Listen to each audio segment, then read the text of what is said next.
It is Wednesday, November 15th. It is 6:30 p.m. and I'd like to call this meeting of the Lunenburg School Committee to order. In accordance with the requirements of the open meeting law, please be advised that this meeting is being broadcast live, or is it live tonight? Are we live? No, it will be. You will be able to see this meeting on the Lunenburg Public Access channel within 24 hours. If you wish to join us, you need to join the meeting via Zoom. The meeting ID is 865-3049-4155, or of course come to the collaborative room at the Lunenburg Middle High School. The agenda lists all the topics which may be discussed at the meeting and are those reasonably anticipated by the chair. Votes may be taken as a result of these discussions. Not all items listed may be in fact discussed, and other items not listed may also be brought up for discussion to the extent permitted by open meeting law. I would ask you to stand to salute the flag. I pledge allegiance to the flag of the United States of America and to the republic for which it stands, one nation, under God, indivisible, with liberty and justice for all. All right, our first order of business is public comment. The school committee welcomes comments from the public. Comments addressing topics under the scope and authority of the school committee are welcome. Please remember this is public comment, not discussion, and limit your comments to 3 minutes. Each public comment section has a maximum of 10 minutes. Comments about individual students are prohibited by state and federal law. Is there anyone with a public comment this evening in the committee? Yes. Thank you. I would like to thank the citizens who came out to the town meeting last night. I also wanted to thank the school and the high school students who volunteered for the daycare to watch the children for the parents.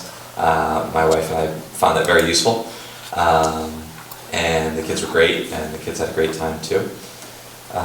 Also, I think it was challenging too for parents. By the time the AC project, it was close to 9 o'clock and well past their kids' bedtime, but it would be great if we could start earlier than 7. I think that would be great. But we made it, and at least made it to that vote, so it was good. I want to thank everyone. Thank you. All right. And are there any public comments online? I am not seeing any. All right, then we will continue. The chair's report this evening. Once again, I wish to thank everyone who attended last evening's special town meeting. We presented our warrant article to fund the modified AC project at the primary school. The citizens in attendance voted in favor of funding our project to install mini splits at the primary school. I want to thank everyone who attended. I also would like to thank those people, particularly our IT staff and anyone else involved who helped to set up for the meeting. I know there was a lot of last-minute problems with light bulbs and all kinds of things, and it all came off swimmingly, so I thank you all very much. This evening, I also wish to thank Mr. Michael Cassidy for his years of service to the Lunenburg school community. Mr. Cassidy has performed his position as business manager and HR director with efficiency, transparency, professionalism, and kindness. His role on the central office team was invaluable through the pandemic and continues to be today. We will miss him as he meets new challenges and wish him nothing but the best moving forward. Thank you. Thank you very much. We thank you. And that is my chair's report for this evening. Our first order of business is to review and approve regular session minutes from October 18th, 2023. Were there any questions about the minutes? I'll make a motion to approve the regular session minutes of October 18th, 2023. I'll second that. And then all those in favor? Aye. Aye. I should point out, as I should have at the beginning, that Mr. Schoolambrini and Mr. Beardmore are not with us this evening. Next, we have to approve the warrants and line item transfers. The warrant total this week, or these last 2 weeks, was $213,362.67. Did anyone have any questions regarding the warrant items? All right, so those have been signed and have been processed. And seeing no line item transfers, correct? Correct. All right, then we'll move right along. Superintendent's report. I would also like to echo comments from the school committee members and thank those who came out last evening for the special town meeting and voted in support of our project.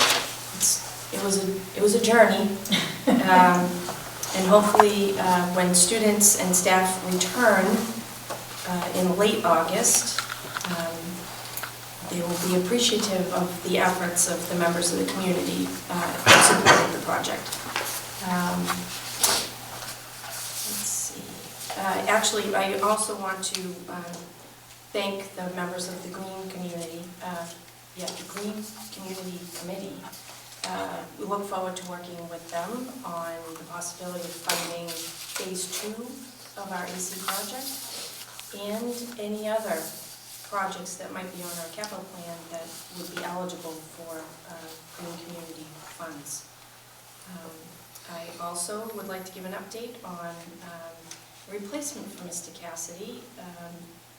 This body approved my entering into negotiations on a contract with Ms. Whittemore, and I am happy to say that she accepted the position. Her title will be Director of Administration and Finance. A start date is yet to be determined, but I have to say, based on her current contract, if held to her current contract, her start date would not be until February 12th. Other than that, it's a very busy time of year. The Lunenburg Public Schools secretaries will be holding the annual gift card drive. More information will follow. Reminder for everyone who planned to contribute to the Thanksgiving food drive, last day for collection is tomorrow. Thank you to all who have already donated. They have gathered quite a bit.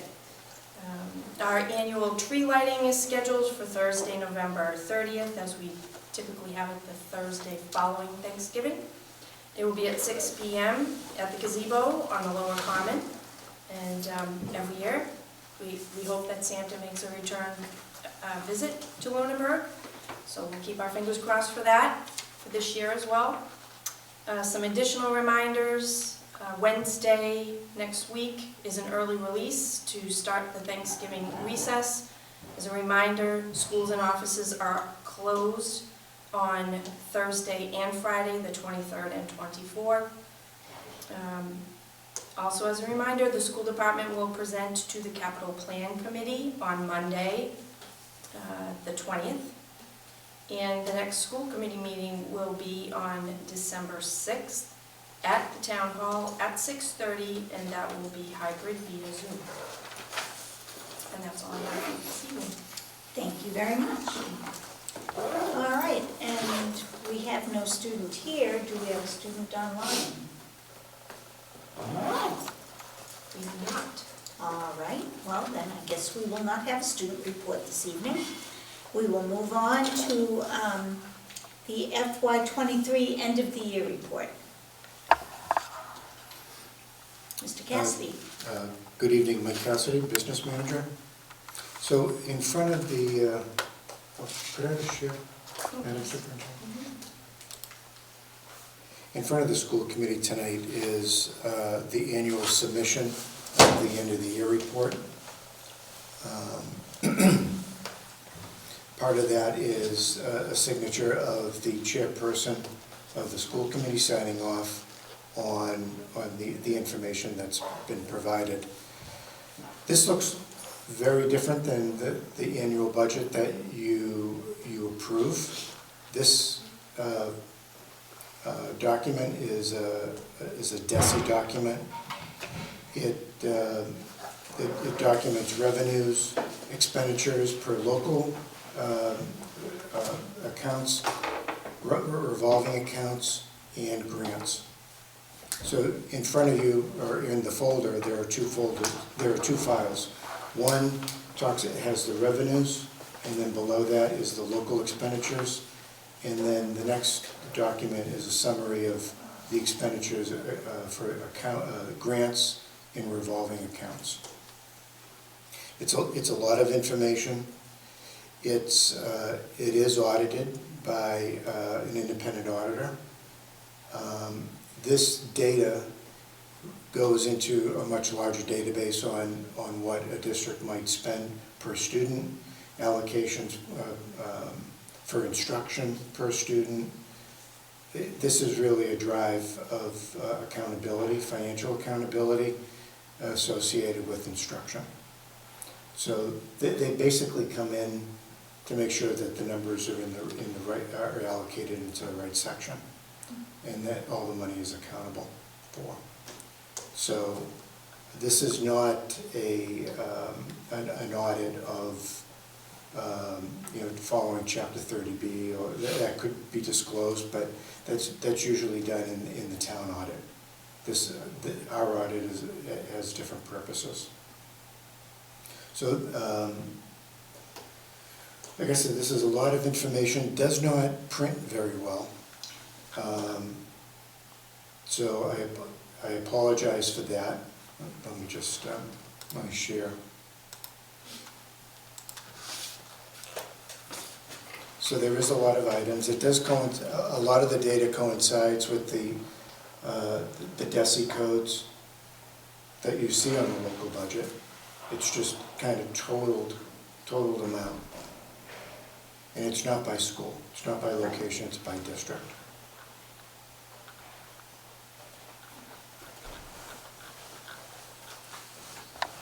So just for the public, we did spend $22,320,000 and $739. Let me say that again. $22,320,739 of local funds for the education of Lunenburg students with local funds.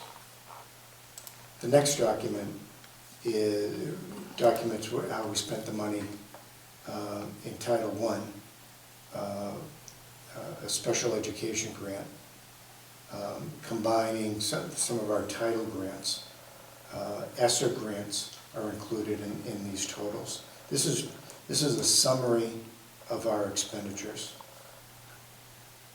So we spent another $4 million in revolving accounts, grants, food service is another revolving account. Extended day is part of that $4 million. And then there's a Schedule 4 on how much we're spending of our budget is spent on special education, and information on transportation, Schedule 7.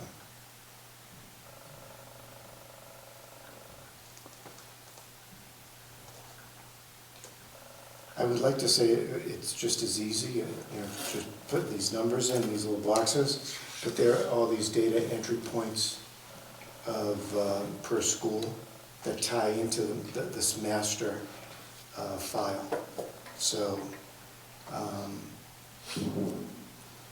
I want to go on the record, the file is incomplete and will be submitted as incomplete because we do not have the town data yet. They're in a transition, and we're still waiting for that. But it's important. I did get a message from DESI, the finance office, saying it needs to be submitted by December 1st, and it will be submitted by December 1st, but very likely without the local money. If it's not submitted, they have a tactic of stopping monthly Chapter 70 funds. Oh, So we want to get into under the deadline, and then submit an amendment when that information is available. So it is a lot of information that they do provide. So that is what, there's a lot of information in here. I'd be happy to meet with anyone individually before I leave to kind of talk about what some of these numbers may mean and show you the true guts of the file and how we go about putting this data in. Is there But a it's- date for the amendment to be filed by? Is there a date that we need to file the amendment? We would want to get that amendment in before we're audited. And the audit is usually in February. Okay. So, We'll do the best we can. Okay. but the idea is to not red flag Lunenburg, get the file in, and then that continues the revenue, the monthly revenues of the Chapter 70 money, I'm sorry. So if you have any questions regarding maybe an expenditure, or just the purpose of the end of the year report, I'd be happy to answer that. Does anyone have any questions for Mr. Cassidy? As always, it's very clear because you go over what we spend frequently. It's just turned around a little bit. Exactly. Right. So, if no one has any questions, and then we need to vote to accept this report so we can get it sent into DESI on time. Motion to accept the report, what's it titled? End of year. End of year report. Second. All those in favor? Aye. Aye. All right, so we will need to sign off on that, and I'll pass that around. Okay. Thank you. And now we have the ESSER update.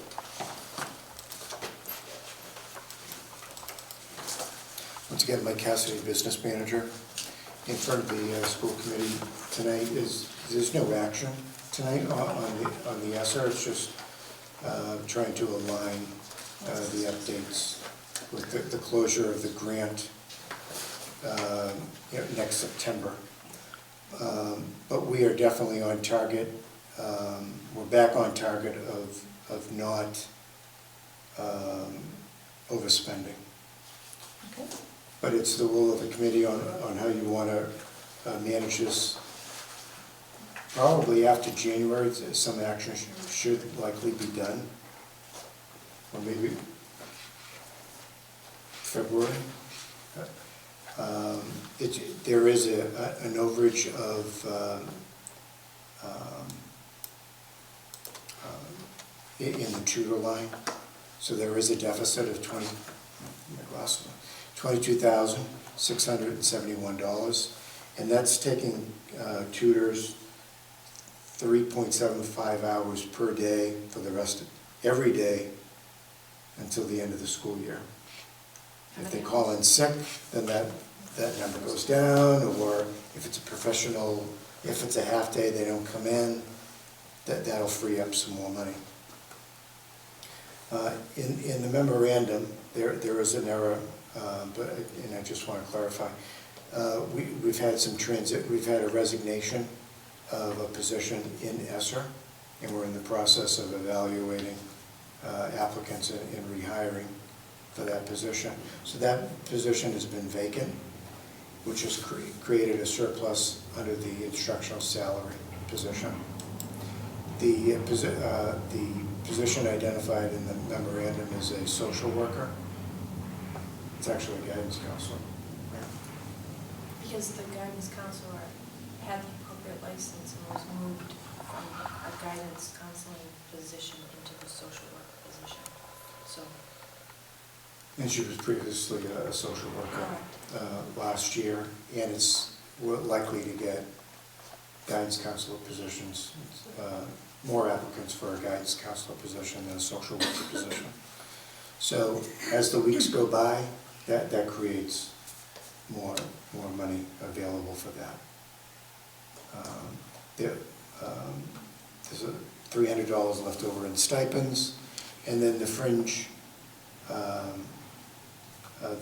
just budgeted insurance that could be used for insurance. So as the year unfolds, that's a possibility of shifting. Our local budget is supporting some of the ESSER positions. We can flip those against that, or just move that expenditure against the local budget and reduce, I guess, free money in our budget. So it looks good. You got options, and that's what you want. It's not a lot of money, but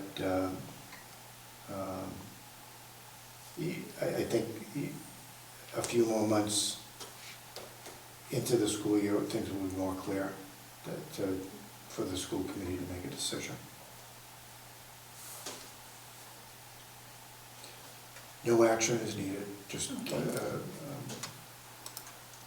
And once again, it is when we look at the bottom number and that you can figure out a way for all but $70 out of all that money that we got from the federal government, it spent down, that's you, and we thank you. We thank you very much. Okay, the next item is petty cash.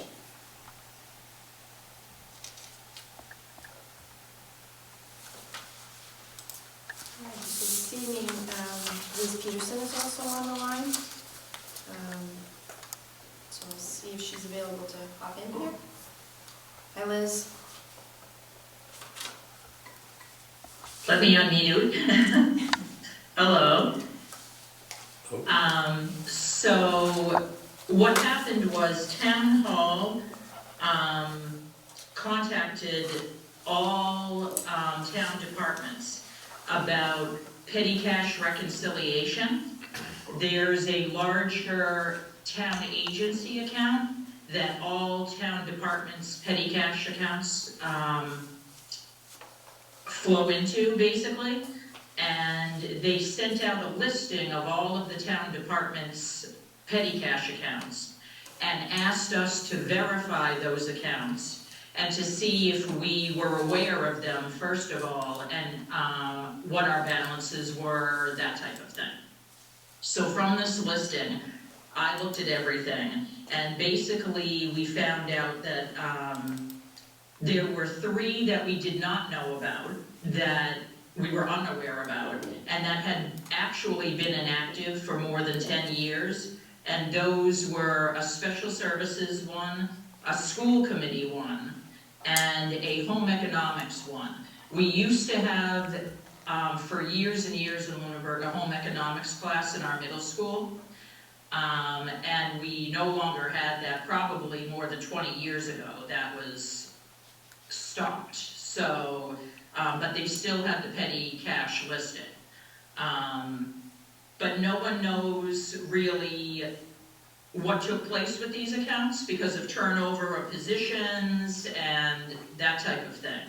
So, and currently we have the following active petty cash accounts, which are, we have a superintendent account, we have a school extended day account, and we have all school accounts except for the elementary school. And I believe what happened was when we reorganized back in 2010, that elementary school account probably went away at that point in time because it was no longer needed, because we closed TC Passios as an elementary school. So I believe that's what happened to that one, but it doesn't mean that we couldn't create one for our current elementary school if we wanted to. We have a set of petty cash procedures and guidelines that outlines all of that. So we definitely could create an account if you so choose. It would be your decision and the superintendent's decision what we do with all of these accounts. Per policy, we do have a policy 3304 for petty cash that outlines a lot of these things, and outlines how much we can have for petty cash for the schools, which is not totally aligned with the listing that Town Hall has. So we may have to go back into policy and review that and align it with what Town Hall's listing is and what we currently have. Another thing is the school lunch petty cash.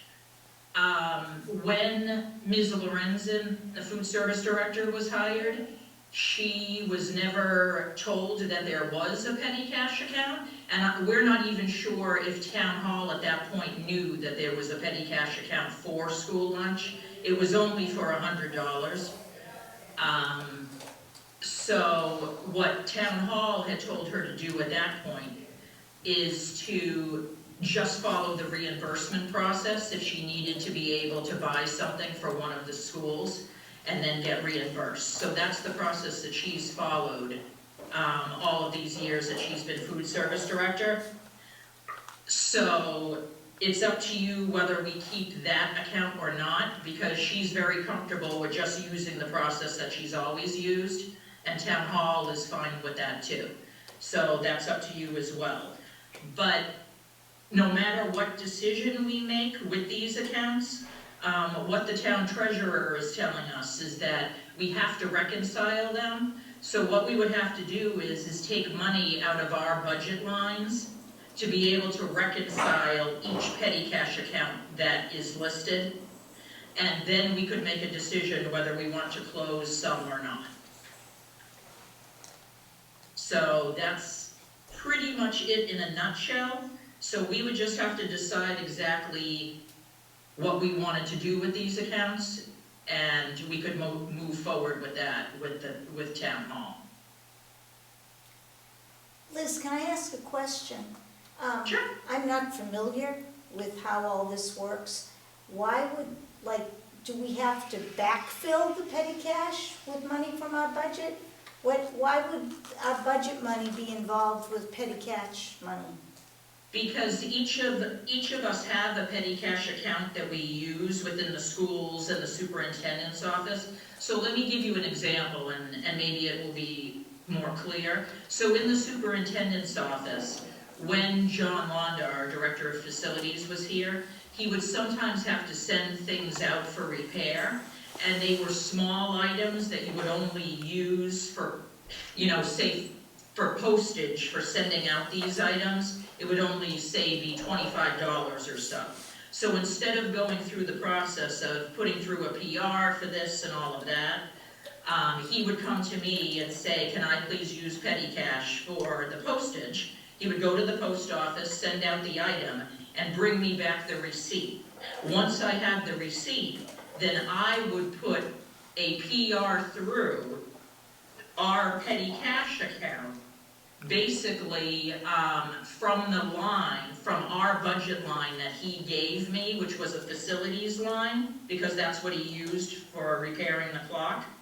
And then what would happen was I would put in a PR for that line, and then we would get a check back to reimburse petty cash, and it would be taken out of his line, is what would happen.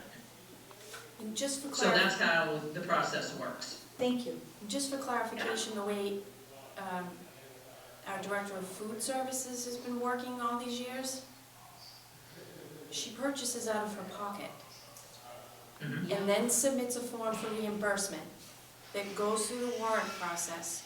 A check is cut at Town Hall at some point and then mailed, and we know that it takes 2 weeks for the mail.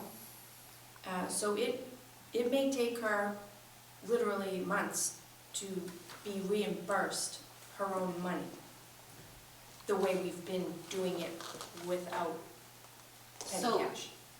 Liz, or Madam Chair. Yeah. How often are we utilizing the petty cash? Where? It's rare, but it's useful when it's there. Do you know how often the? You mean, say, in the superintendent's office? Yeah, and the schools too, if you know. that. Okay, so the schools they used to use it pretty regularly. I know that when there was turnover in the secretaries, they weren't as comfortable using petty cash. So I would say they pretty rarely use it. However, it is, say for a Veterans Day celebration, they may have to buy flowers for some of the veterans. And then they would use it for something like that because it's a very small purchase. And to be able to wait through the PR system, to be able to get money to go and purchase flowers, they would really have to plan probably almost a month and a half ahead to be able to go through the whole warrant process. So that's exactly why petty cash has been used in the past. There are limits to petty cash, so the highest limit is the middle high school, which is $350. And then all the rest of the schools are $250 per policy. How do our policies differ from town hall's policies? The only thing that differs in the policy really is the primary school. The primary school, the town hall had a listing that it was at $300. We have, our policy only says they can use up to $250. So we're actually using less than what the town hall listing is. Okay, but we don't Yeah. need to rewrite our policies to change the rules on how we do it differently to align No. with town hall or anything. It's No. just reconciling the amount. The only other thing that we could consider is adding accounts that exist that we did not know Right. For the, to the policy. definitely. If you wanted to keep them open. Or we could opt to close them and not have to amend policy.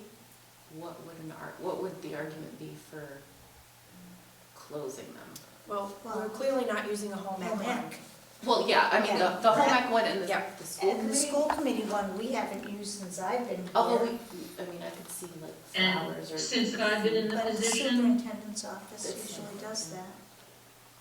and since I've been in my position, we have not used the school committee petty cash at all. So I'm not sure what they used to use it for.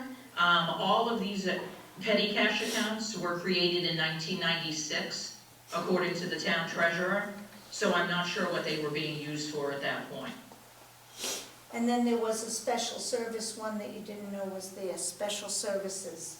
Is that something that would be useful? We consulted with our director of special services and she didn't feel that it was necessary. Is that right, Liz? That's correct. Then I would suggest letting those go, and the ones that actually get used, keeping those. That would be my suggestion.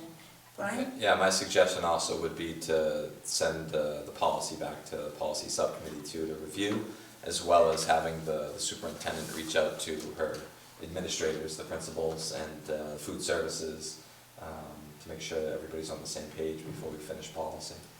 Yeah, because I'm seeing right here, it says $400 for central office, and we don't have a $400 central office. In the policy. There's no petty cash fund for central office. There's the superintendent for $200. So I think we should review those policies and rewrite that so it matches, and definitely get rid of the home economics one. Would it make sense to just give everybody the same amount? Is there a reason for the differing amounts? Does anyone remember from 1996? I would say that there's probably more opportunity at the high school, which is why they have a larger balance, because they have many more events that And it's they have the just- National Honor Society, and they have their flowers, they have refreshments, they have, I mean, there's a lot of activity going on at the high school. So, because remember that once you take from the bank, so to speak, it's gotta go through a process to be replaced. Have they run into limits on the amount? Should the amount be increased? Have they run in, can you find that out for us? Or- I would not feel comfortable looking to increase it. Okay. We have worked really diligently to have folks understand that they need to plan. They have the events that happen every single year. They know when the events are going to happen. They know that they need to order flowers. They know they need to order t-shirts. They know they need to order all kinds of things. If they do it ahead of time, there's plenty of time to work through the regular PO process, warrant process. It's when they don't take the time to be aware, oops, I've got to get this taken care of, or I'm not going to have it in time, that it becomes that sort of last minute thing, when it really shouldn't be a last minute thing, because we knew this was coming. Right. So over the last 6 years, we've worked to make sure that the staff are approaching things in a planful way and working through the PO system, warrant system, tracking spending that way. It's the way it's should be done. Mr. Leighton? Yeah, I think the superintendent gave a good example, or actually Liz might have given a good example too of Mr. Londa, where he might need something right away. I was just thinking maybe facilities might be another potential petty account too. Maybe they still have to go see Liz to work through the account, but maybe a facilities account specifically for petty cash as well. That might be an idea. What has the elementary school been doing without petty cash all these years? Must be planning ahead. Like, Or It's out of that pocket. going through that out of yeah, pocket. I don't love the out-of-pocket thing. I just I don't, don't think like that's the too much notion to ask that the staff borough. are doing that. I don't like asking our food service director to do that. I know it's, And some of it is being taken from their student activities account as well, depending on what the situation is. So it really depends, but I know the secretaries have communicated to me, the current secretaries, that they would only use petty cash in circumstances where they had to, basically. And that's what I was also going to throw out. I forgot to mention that too. Of just if there's a training for new secretaries or even secretaries, just even if it's a memo of how to work petty cash or examples that they could do, just so everybody's on the same page. So when we have early release days for professional development or full day professional development days, even that first day back for all staff in August, Liz and Heidi Spinney usually have meetings with the secretaries, go over training for any number of different things. Upon occasion, myself and Mr. Cassidy have joined those meetings to go over procedure and how we wanted things done and the rationale for all of that. So those trainings do happen as needed, like when something pops up, it's like, oh, nope, let's Thank review for everybody, so. does each of the petty cash accounts have one person who's responsible for it? Or could we appoint someone?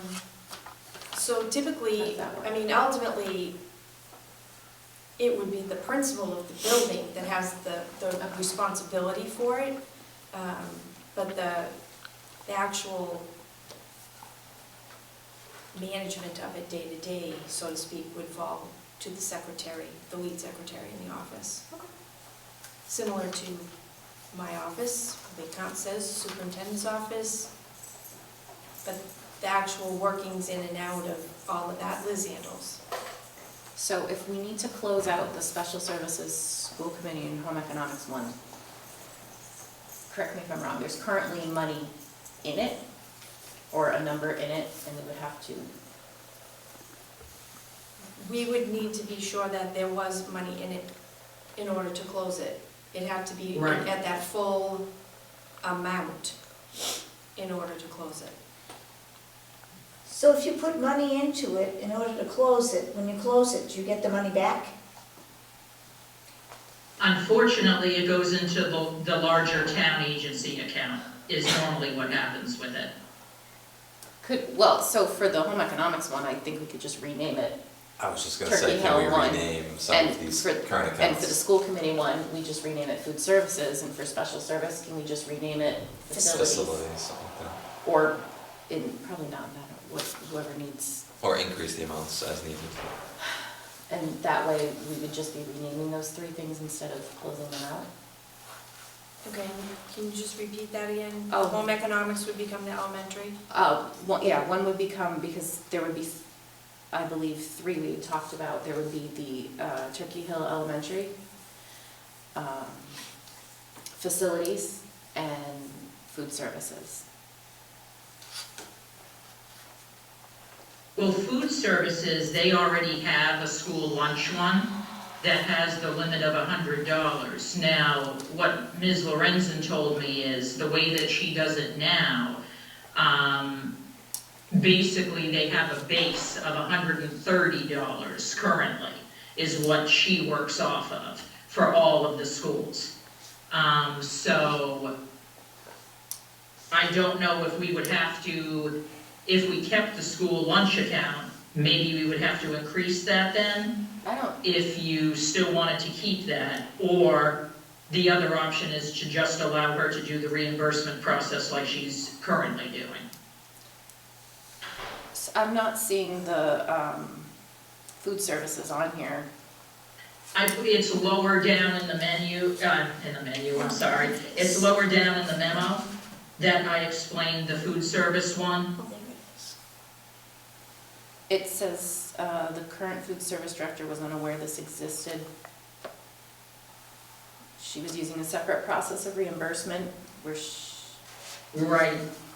Oh, I'm sorry, I didn't put in the current dollar amount.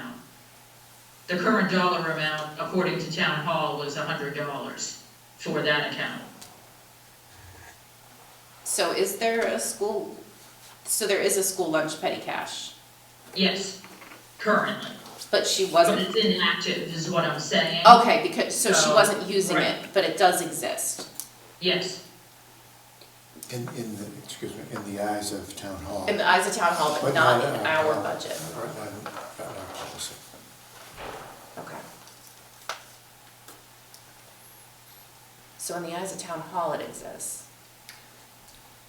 But we don't have a item for it, we don't have a bucket for that. And she doesn't particularly want one. Is that my understanding? I don't know that, I don't, she's comfortable with doing what she's been doing, whereas Yes. I am not. No, Because I don't think it's fair.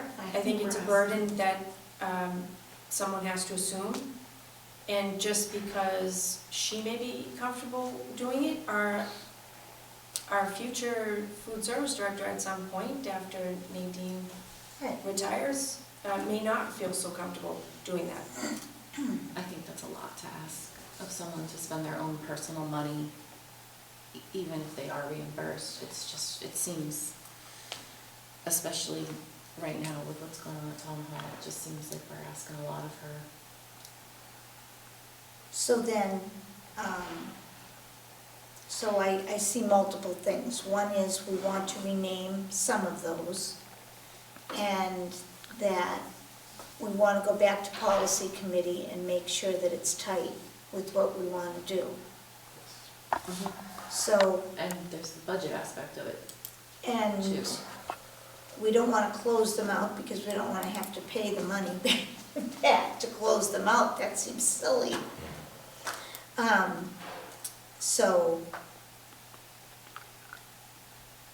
So we have two that we wanted to rename.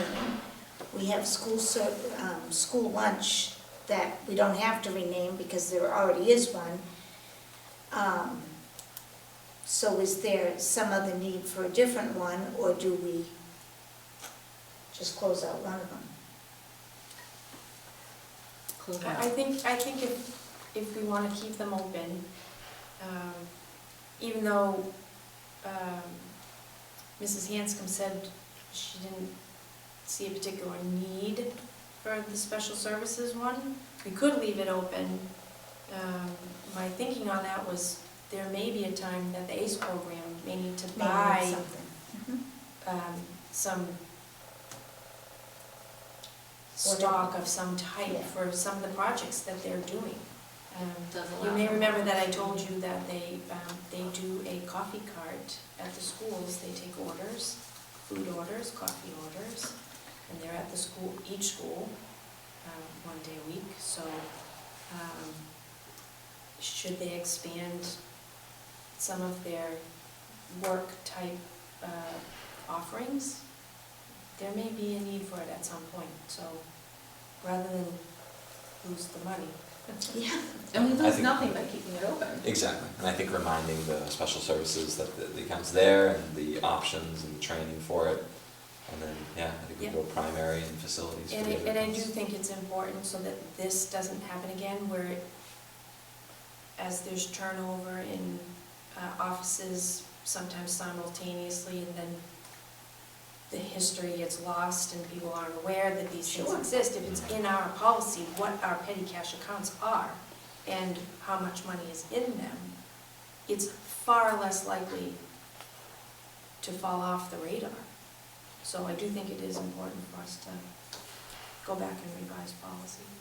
Do we need to find money in the bucket then for that, or not if we're keeping the amounts? How were we advised on that, Liz? What was the question? I couldn't hear very well. So we know that we need to transfer money to these lines should we want to close them. Mhm.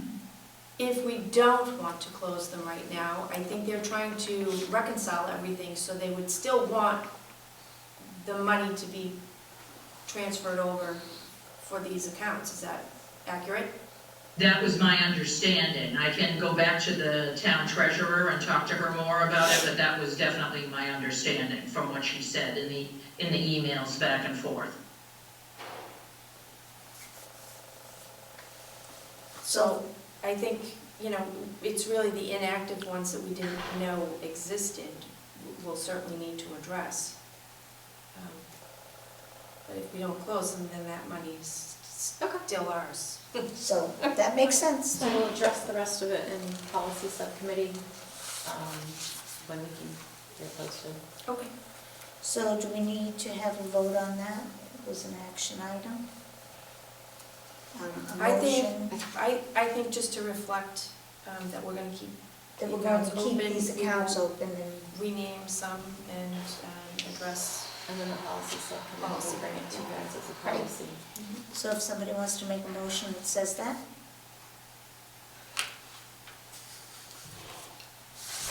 So I'll make a motion to send the petty cash policy back to subcommittee, as well as rename and adjust our petty cash accounts accordingly, and contact the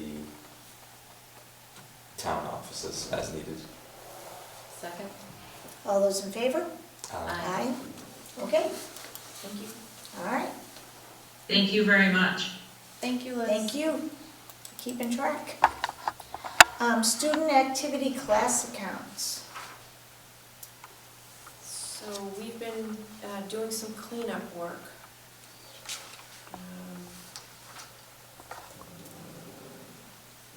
In more recent years, graduating classes have been coming before you to request their remaining funds, which they take and put in an account, usually that the president and the treasurer sign on as signatories for the account. But as you can see, there were a number of years where there wasn't that follow-through to close out inactive accounts, those accounts that still had funds in them that were never requested. So the class of 2001, the account still has $3,010.63. 2003, $19.33. 2005, $1,003.67. Class of 2007, $740.66. The class of 2010, $5,135.16. Class of 2016, $3,506.71. The class of 2017, $4,452.92. And the class of 2018, $1,813.37. I will say that there are some classes that are still currently working to set up accounts. Class of 2014 and the class, I think, of 22.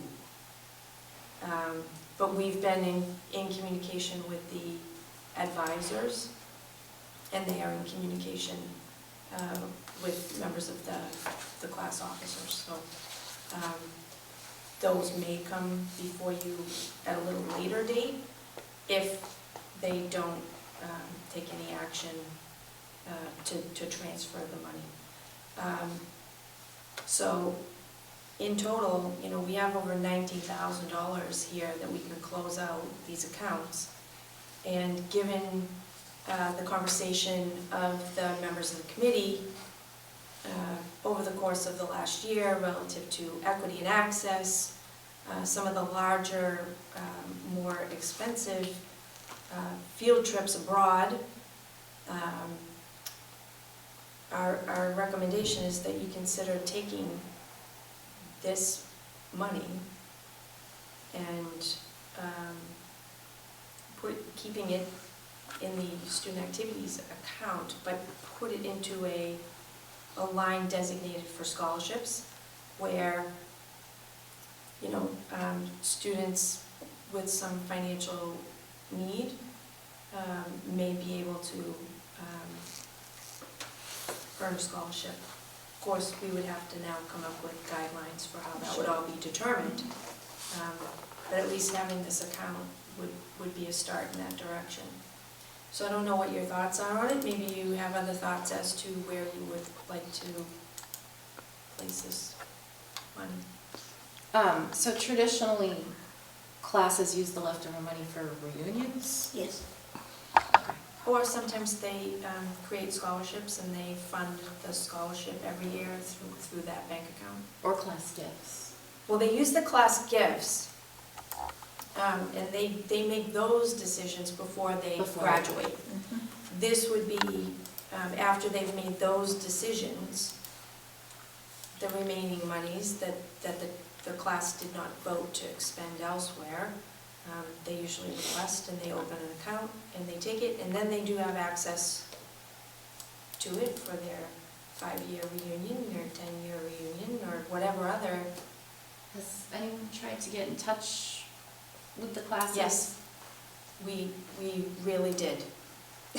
We've been working on cleaning this up for more than a year. Yeah. So we did go back to figure out who were the class advisors. We asked them to do outreach, and they did. There was a significant effort.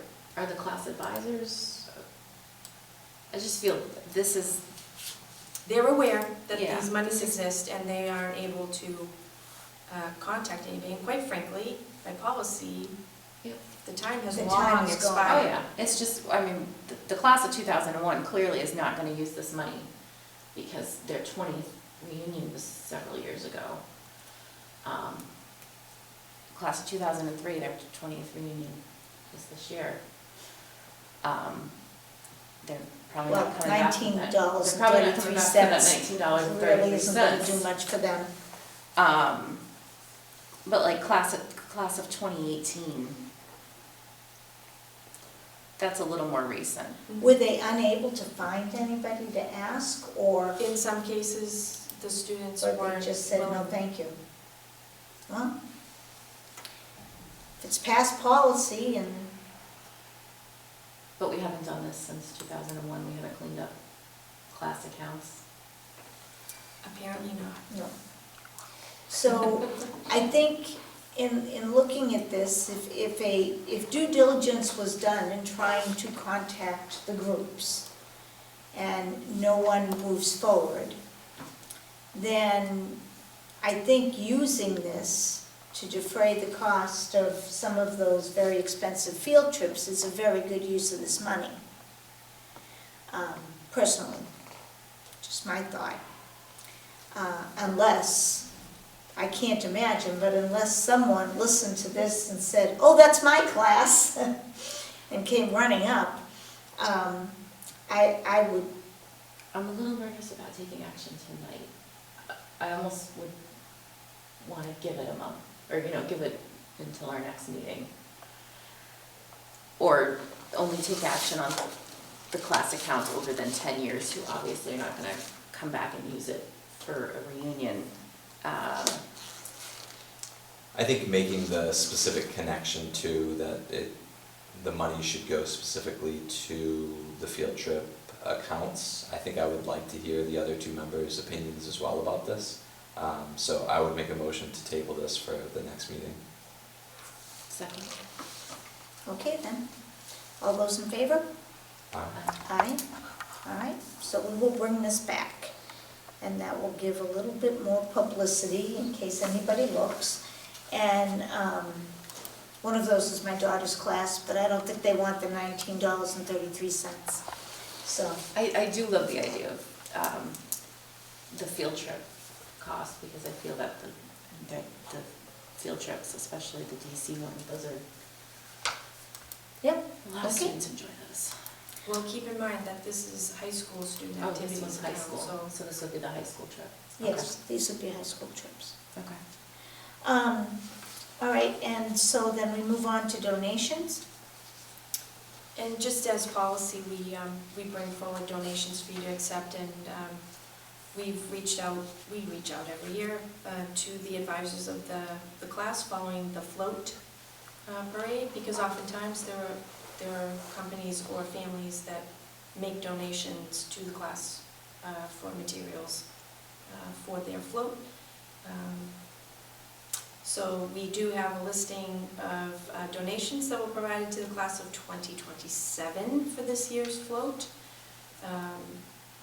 Eurotech Painting donated paint, Bosworth family donated PVC pipe, and the Cherry Hill Farm donated the wagon. So again, we like to bring these forward so that we can recognize the contributions of the community to this awesome annual event. Terrific.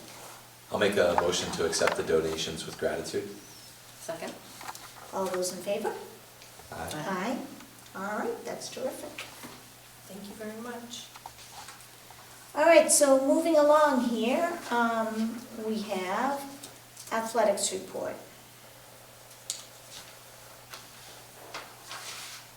Good evening, Mike Cassidy, Business Manager.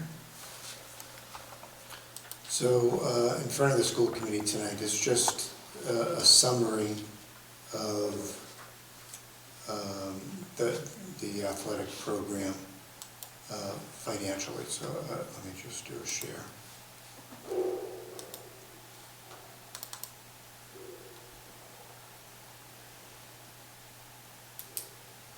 If I could interrupt, this is actually in response to a request made by a school committee member, Yes, and I believe it's in one of your goals. I think it may be.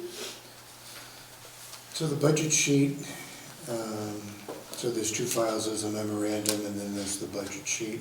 On the top of the budget sheet is part of the local budget, the accounts that the school committee supports through to the athletic program. And then there's the revolving account. So there is the middle school athletic revolving account and the high school revolving account, athletic revolving account. There was inquiries about what we're spending our money on. This report outlines how much we're spending on coaches and transportation and supplies for the middle school program. And then down at the high school, the revolving account pays for the office secretary, who is part-time, high school coaches, officials. Transportation is just this rising cost that keeps on going. Dues, so dues is participation in maybe a track and field event, or, yeah, that's basically, it's just for us to participate Sure. in certain things, athletic events. Field maintenance, which was an exception for last year as we were trying to rebuild our grass fields. So it was athletic account and use of facility account that supported that rehabilitation. General supplies, that's equipment, basketballs, field hockey balls. Purchase of service, which is the service, the storage container that we lease from Eagle Leasing. And then another supply account, which I think that one probably should have gone into the other supply account. That is the purchase of some uniforms. So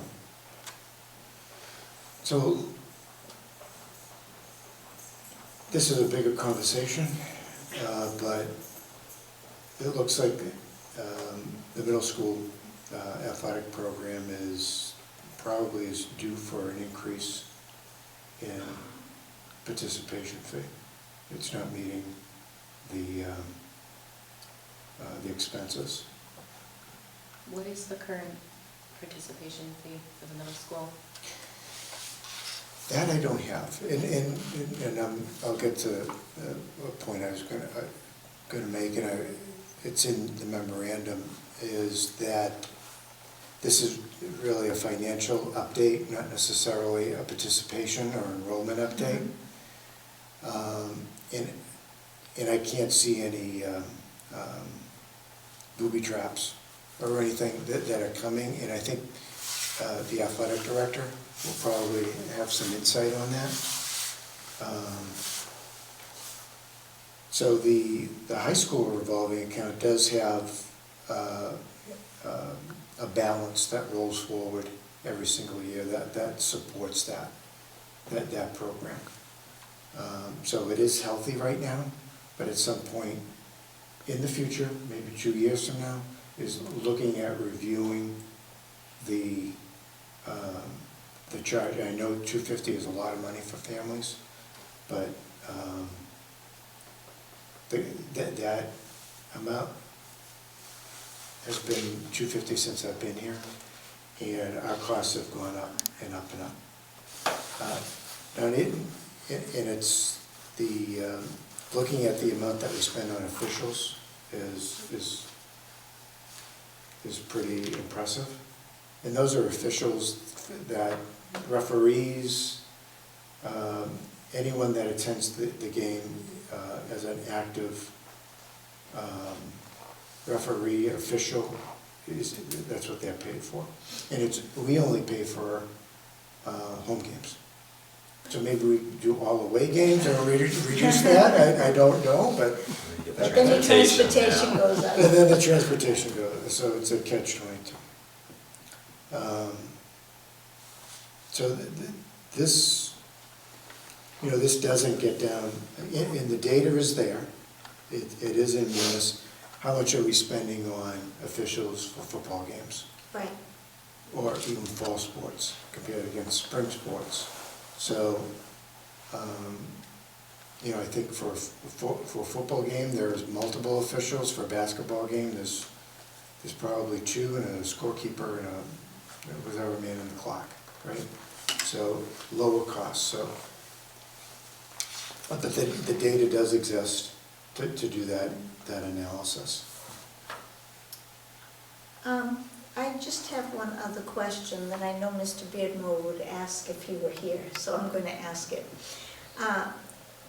How does rental of the fields figure in to this? It does not. It does not, so That that's a goes whole into the- separate deal. That goes into the facilities revolving account. That's a different account, okay.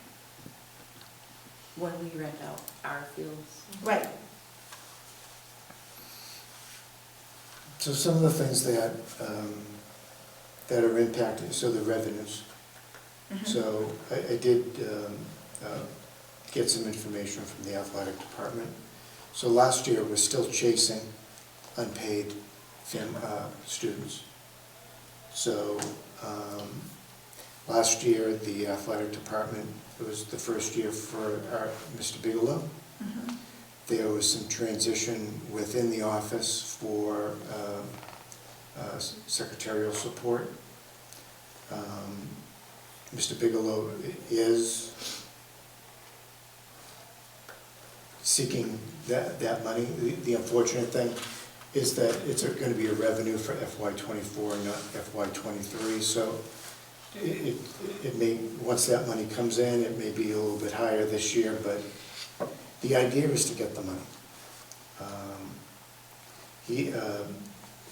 The athletic director is not allowing students to participate until those previous balances are paid.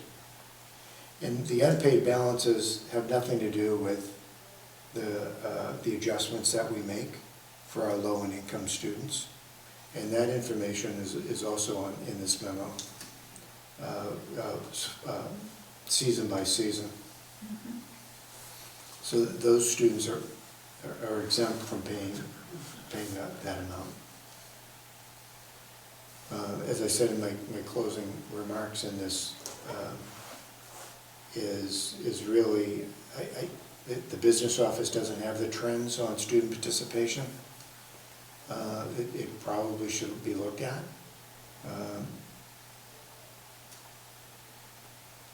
And at least shared with you. I don't know if I have a feeling we're getting more and more students in, but are we getting more and more low-income students, which is great. It's fine. But that's going to be offsetting the revenues. There's probably nothing the school committee will do or should do, except to have that knowledge that, yeah, that's why that's the impact. Those are the students that, we've been targeting to enroll in sports. It's probably the best thing for them. So, so I did have some student data related to payments, and you've got some information as far as our expenditures, but I think there's another level of trends in sports, and that has to be tied to the financials. So that would be my recommendation, is to continue the conversation.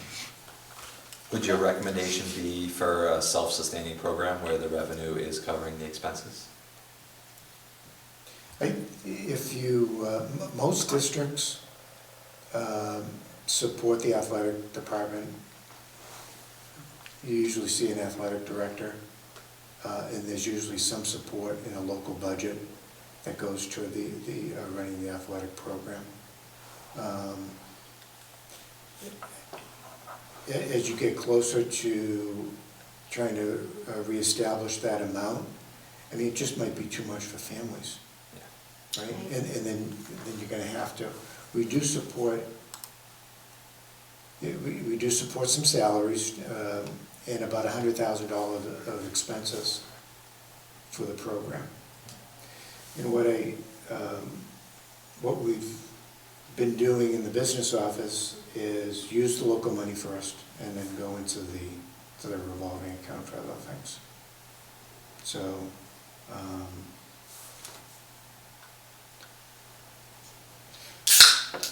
so it should, so Joe? Yeah. I don't know if it can ever be self-sustaining, to be Right. honest with you.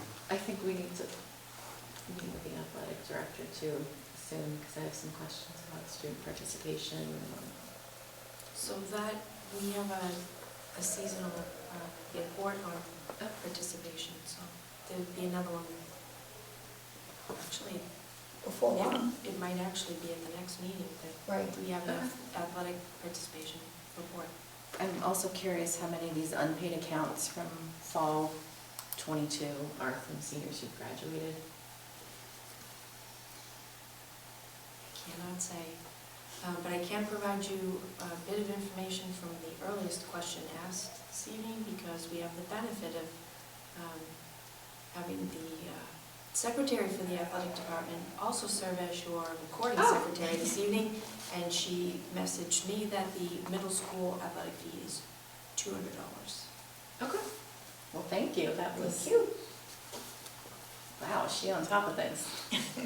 And I would just suggest that if you have specific questions around participation, if you can get them to me, I'll make sure that the athletic director has them and he can address them in the report. Okay, because I'm just curious, because I want to make sure kids who want to play can play. I think those numbers that you're seeing there would indicate that Yes. that barriers are being removed. I will say that, you know, we've tried to make folks aware, and I know that the staff over at the middle high school is helping kids understand, or families understand, that they have access to the new MART service. MART got that grant. Right. It's a federal grant, and with that grant money, they created basically a ride service. It's not quite Uber or taxi, because you can't, it's not on demand, come pick me up here now. You have to schedule it in advance. But kiddos who may not have a way to get home after practice, they could coordinate and schedule a ride with this car service through MART. So yet again, another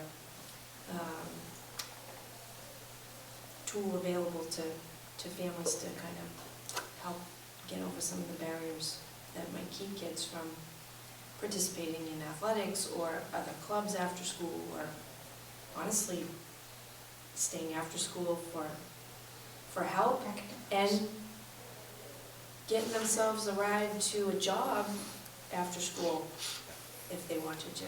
So, you know, I hope the service is being well utilized, because I'd love to see MART find some way to continue to offer I've seen the the service. around the center of town a lot more often lately, Yeah. so people are using it, which is good. All right. Do we need to take action on this, or? Nope, Okay. no action to be taken. Thank you for providing this information.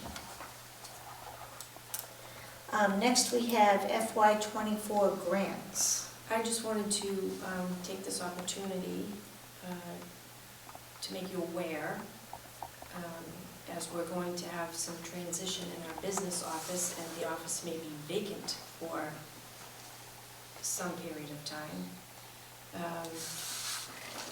When we get back to getting you those quarterly reports, you may see some deficit in our budget, and that's because the current fiscal year grants, our special ed grants, our title grants, so on and so forth, they have not yet been set up in Munis, so we're not able to charge against the lines that we should be charging, so it's being charged to the salary line. Right. However, once they are set up, we'll be able to remedy that through journal entries and correct where that salary is being charged from. So it will all be set right in the end. Line item Well- transfers or something different?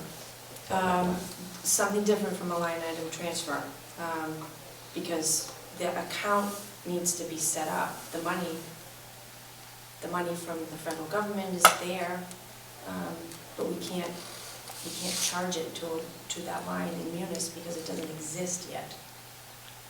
But once it does exist, it's a matter of working with Town Hall to do what they call a journal entry and go back and credit that to a different line and put the monies back into the line that they were originally taken from.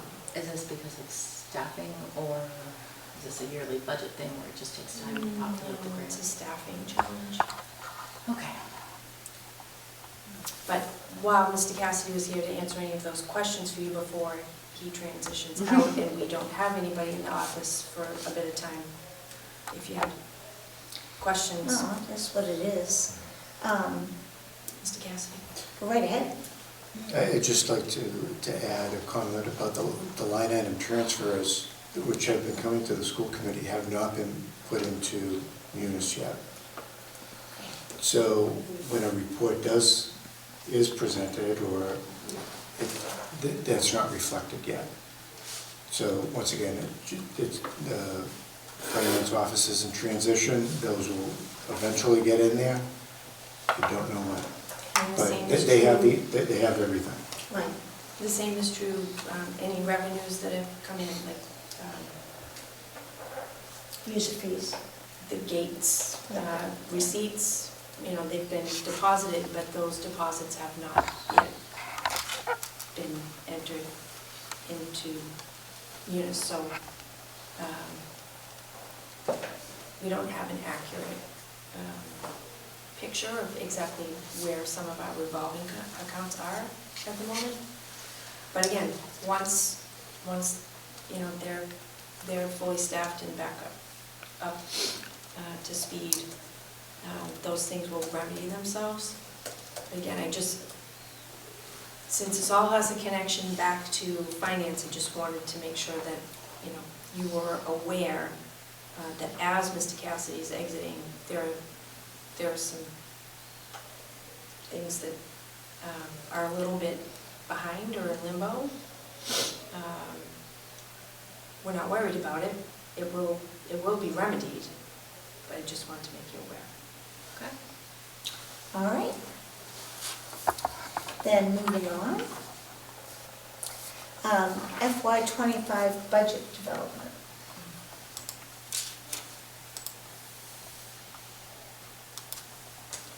So,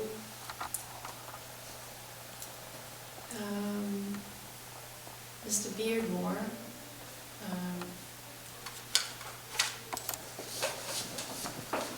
had asked at the last meeting that, we start having some conversations around the budget challenges, so that there's ample time for people to be aware. I will say that for the last 3 weeks, I would say, we've had multiple blocks of time working as a central office to kind of wrap our head around what we're facing. And more recently, bringing in principals to the conversation and department heads. We knew that this day would come and we would have difficult decisions to make based on ESSER monies sunsetting.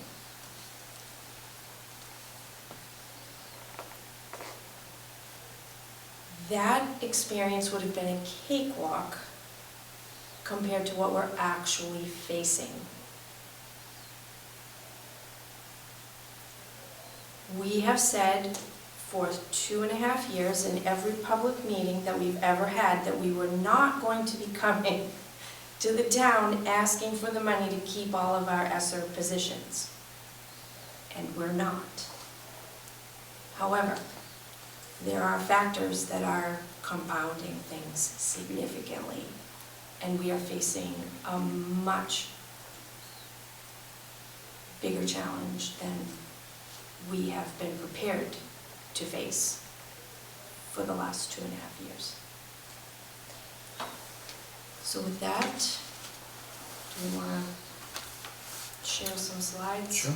This is just to give you a sense of the big picture. Right. Please know that we have been diving more deeply.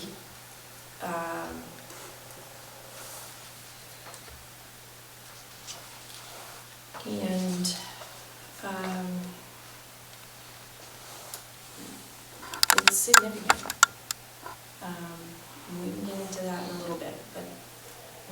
look at the high level of what we're dealing with.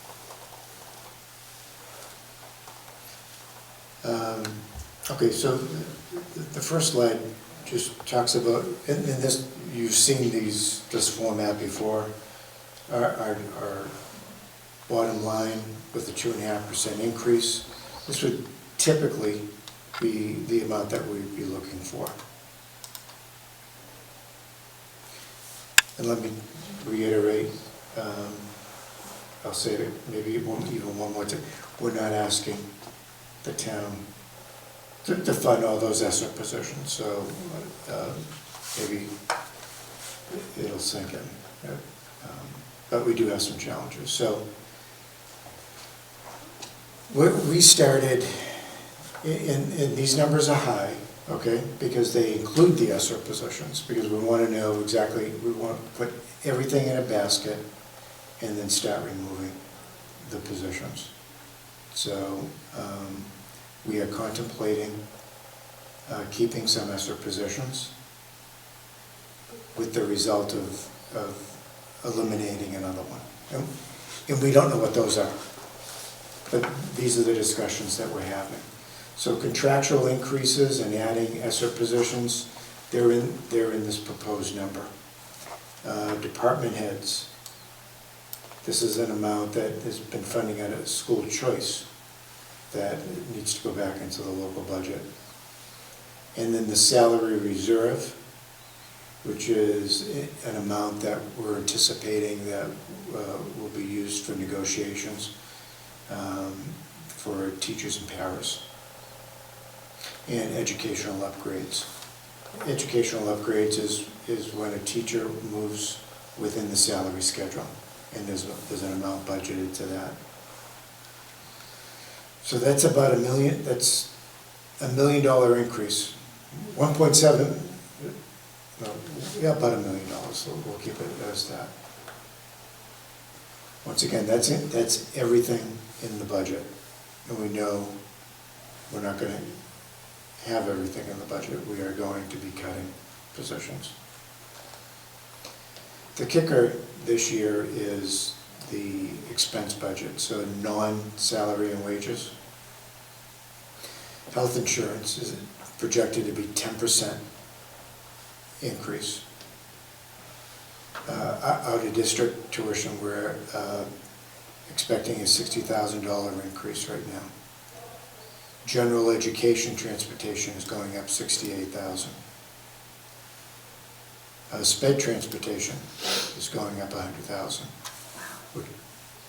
And once again, we're working through these numbers.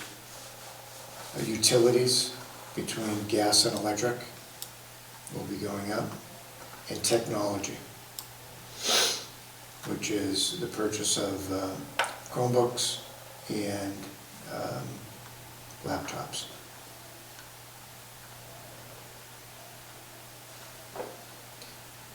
So going back up here, 2.5, right now we're looking at 9.8. If we roll all of our current staff Fall here. back in. So we're looking at some of the cuts that I'm not going to say are easy, but are expected. They're going to bring that amount down, that 1.5 million down.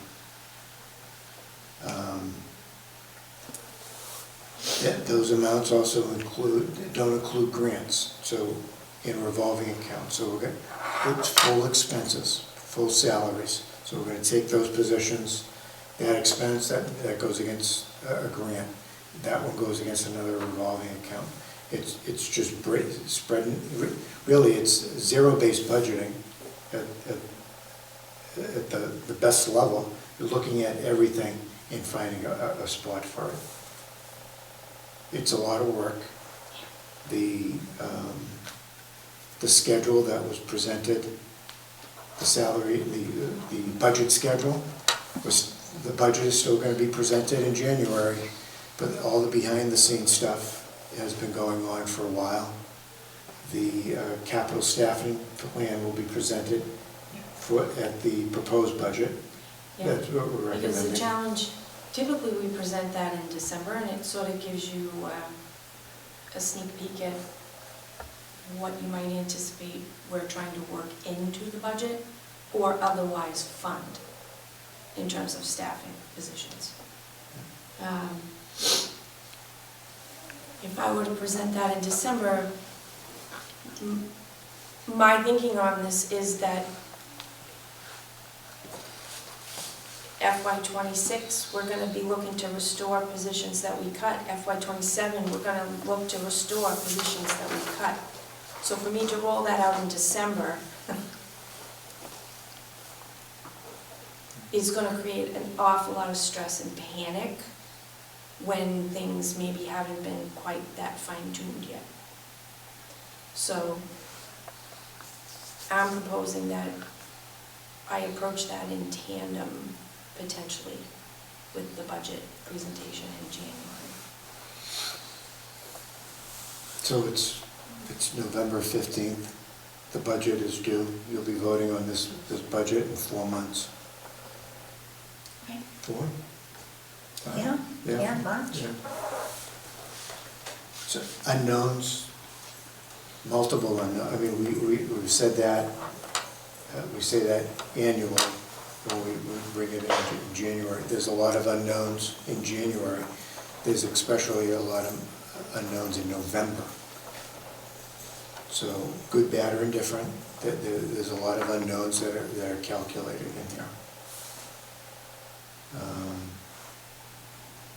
Those will, the health insurance, hopefully that'll go down.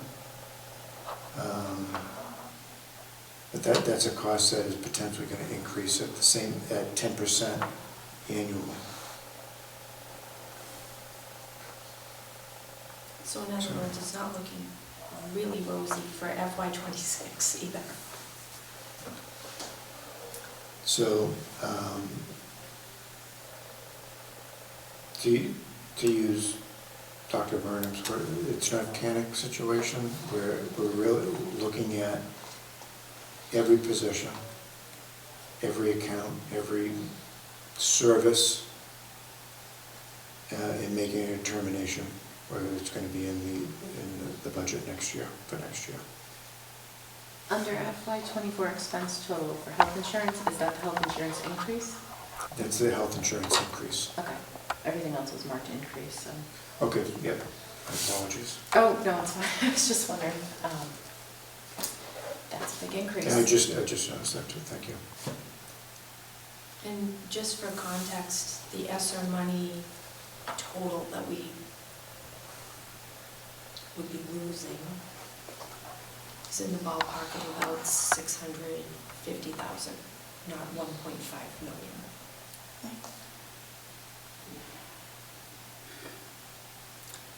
Well, I think it's important to get this out so that people understand this is, first off, this is not just the ESSER money, and that this is way more significant than anybody had anticipated. And that it's early. It's early in the game, and things can change. Not 1.5 million worth of change, but things can change. And we appreciate everything you're doing to try and keep all the balls in the air here and balance all of this. Next meeting, and we can start to share some of the data that we're looking at as we try to make decisions. It's always been, I guess, a commitment from our offices that we look to make cuts that we feel will have the least negative impact on kids. Not that there won't be a negative impact. Anytime you're taking something away, there's going to be a negative impact.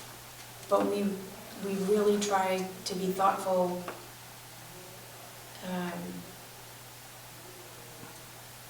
with every cut we make. It's just, this is a significant number. And we already run very lean. We're very pretty efficient school system, so it's hard to find things to cut that are easy to cut. To say, well, that's what, just get rid of that. You know, So- staffing levels to support student need, expanded offerings at the high school level. You know, for the entire time I've been here, we've been trying to bring staffing levels for operational efficiency up to where they need to be. I say often, small district, we wear many hats. Fewer people, we will wear even more hats. That impacts efficiency.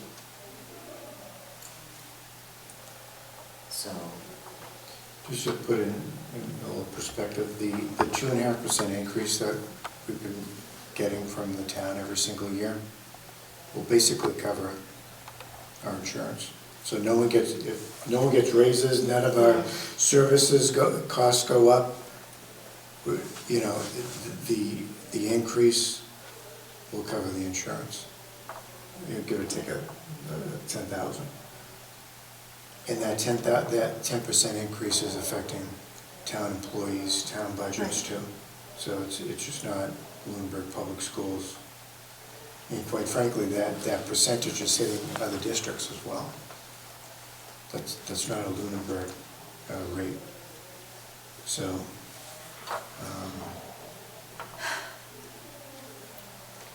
Well, thank you for compiling this.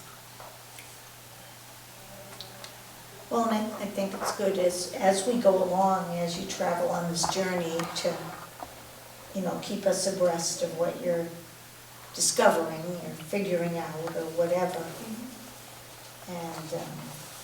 and I think, you know, as you see some of the data that we're looking at, you may have thoughts as well. And I would say that it's helpful to hear from you if you have strong thoughts about this is an area that we feel we can make some cut. This is an area we feel should be a last resort area to cut. It's helpful so that, because this is a significant exercise to cut to this level. It'd be helpful if I can get a sense of priorities before I come to you mapped out and then have you weigh in. I mean, you can still weigh in, of course. Of course. But for that to be the first opportunity to get a sense of your priorities, just means we're undoing some of the work that we would have maybe done differently if we had a sense of how you felt about where to prioritize. Well, then I think that before the meeting before, you come to us with what you come up with, we perhaps should do that exercise so that you have an idea of what we're thinking. And as we're going to review our goals are somewhat entwined with some of that. And I will say that as we are in the early stages of this process, as Mr. Cassidy indicated, we're looking at every inch of the budget. We are looking at every type of staffing that we have. So I just want to be clear, we aren't closing this gap by cutting only teacher positions. Right. I want everybody to be clear about that. We're looking to do our best to preserve the teaching positions.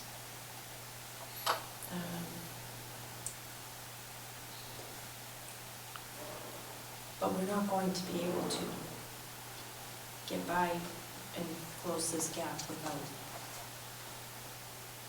cuts in pretty much every area, I think.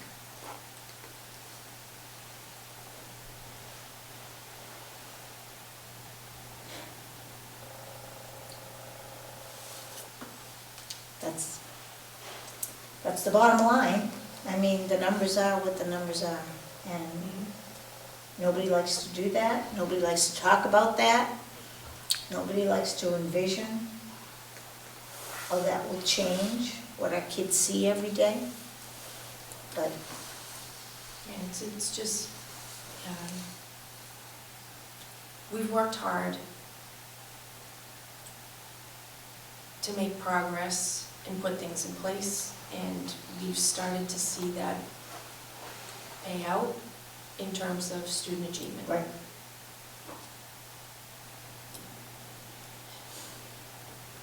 This is definitely going to impact that forward progress. Hopefully it's still forward progress, just maybe not with the same momentum. But I think I have a good understanding that, student achievement seems to be the top priority, if not, amongst a very close couple of top priorities. So that will be in our minds as we're working through this process.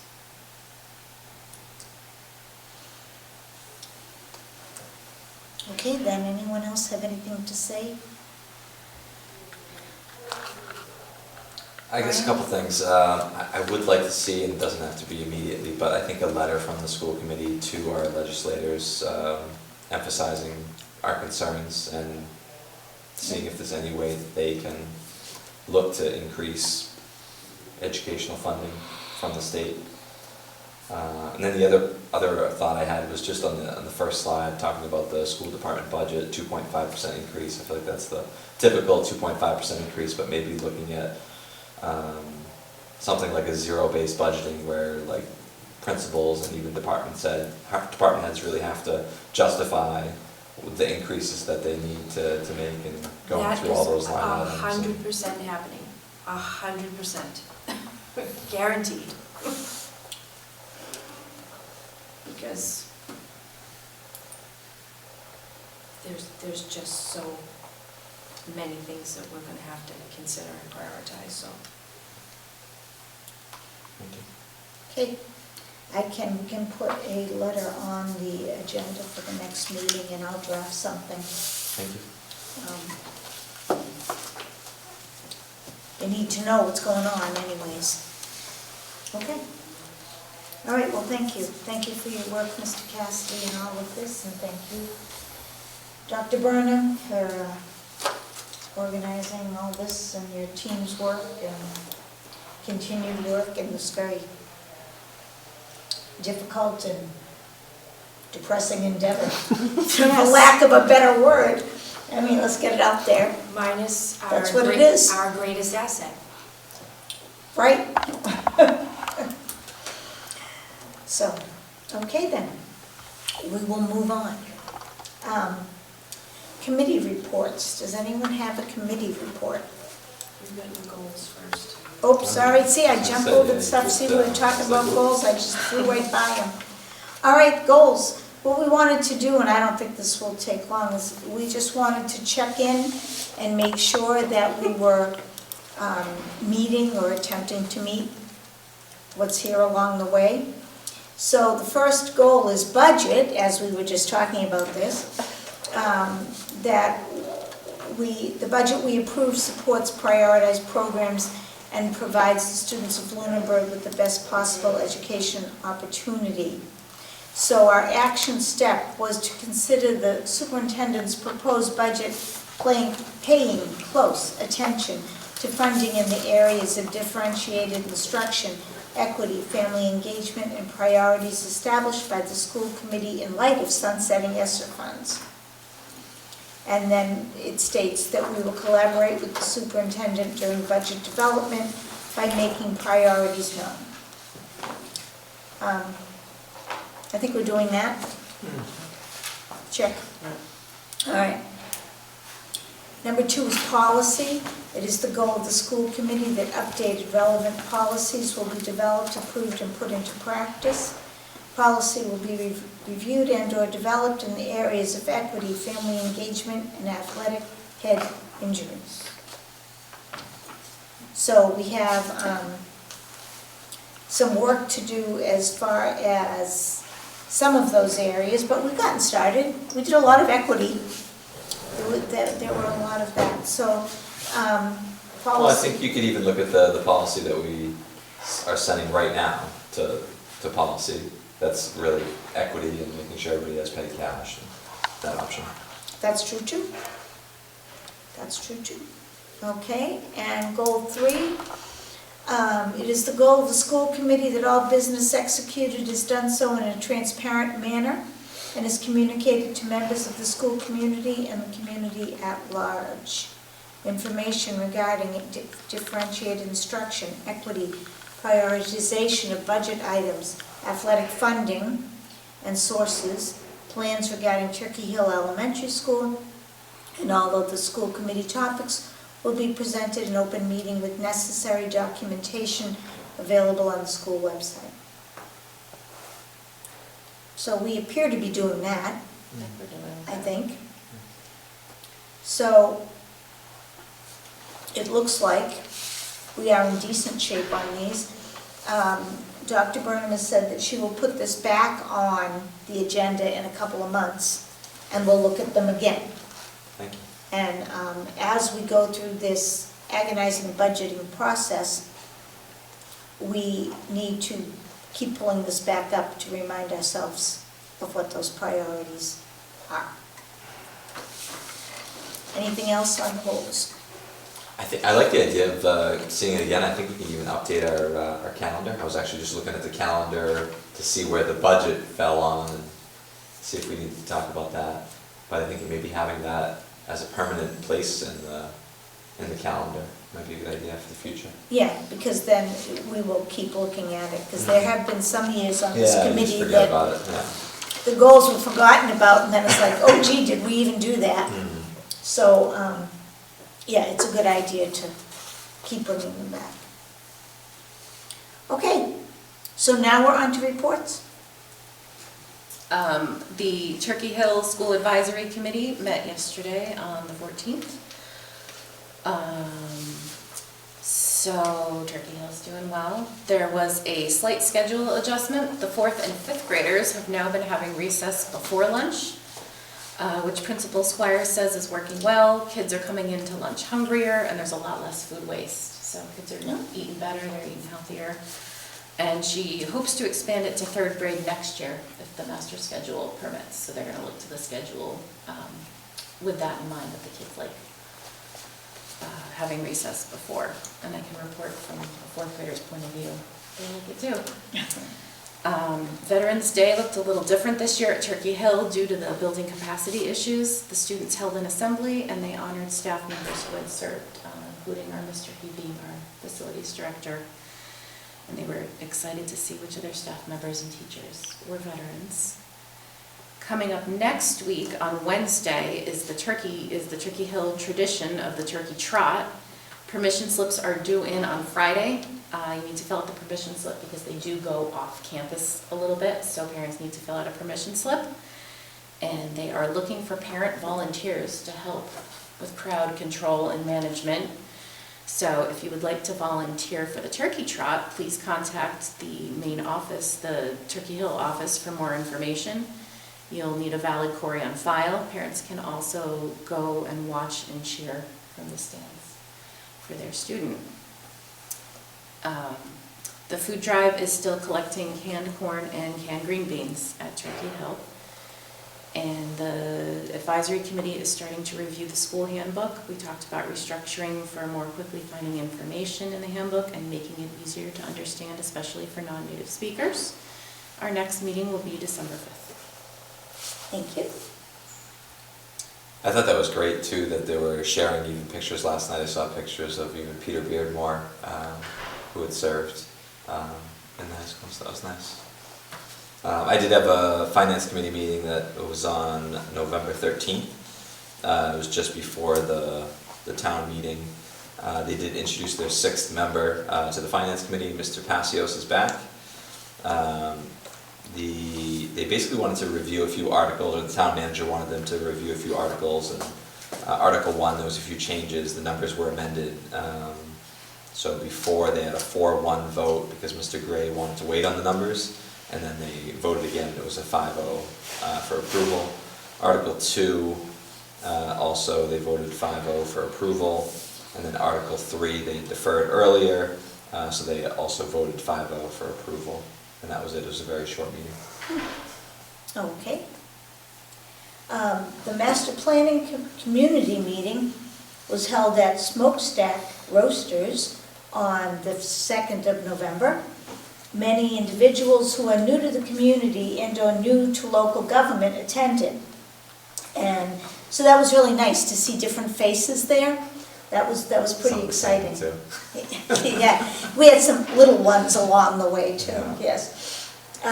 The consultant group presented the results of the survey previously taken by the community and gave time for breakout groups to discuss the direction they believe the town should work on moving forward. Our next meeting is December 7th. And the Finance Committee Nomination Committee met on November 7th to reappoint Mr. Passios. So Dave Passios, as you have said, is once again a member of the Finance Committee. We appreciate his willingness to step forward. And there is still one opening on the Finance Committee. If anybody finds that they need something to do on Thursday nights, particularly between January and March, we have a place for you. So that's what I have. Okay, public comment. Is there any further public comment? Okay, I so would just offer, once again, gratitude to Mr. Cassidy for his years of service here. Is this your last meeting with us? Yeah. yeah. Thank you. Thank you. All right, topics for future discussion. I think we have a few there. The student activity class accounts we tabled needs to be brought back up. We are going to continue to talk about budget development. What else did we say we were going to need to do? Oh, Mr. Beardmore wanted something on capital planning, but we will meet with the capital planning committee before then. I think it was to look at the next 10 years rather than what was going on this year, I think was his intent. So I don't know if we would do that, probably not at the next meeting. We'll have to fill that in somewhere else, I would think. It sounded like the capital planning committee was gonna do that after their Yeah. work was done. Yeah, do so we have some time to get to that. I believe that's what he was interested in, I like that planning ahead, though. so, I'm excited about that. there we go. After the budget is done in March or before the budget is I done? think after the finance committee is done, which usually I feel like that's around, Is- is it January, February? Is, the finance committee is Or finished sorry, in capital March. planning. Yeah, so capital planning, Oh, I I'm feel like sorry, they wrong, usually finish wrong. up though. Yeah, they're done maybe in January February. or so. So we would have to have that discussion, I think, before. I will reach out to Mr. Beardmore to make sure what the timing would need to be to meet that goal for that group. Okay, so then we have next executive session to conduct strategy sessions in preparation for negotiations with non-union personnel or to conduct collective bargaining sessions or contract negotiations with non-union personnel. I'll make a motion to go into executive session at 8:19 PM and adjourn following. One second.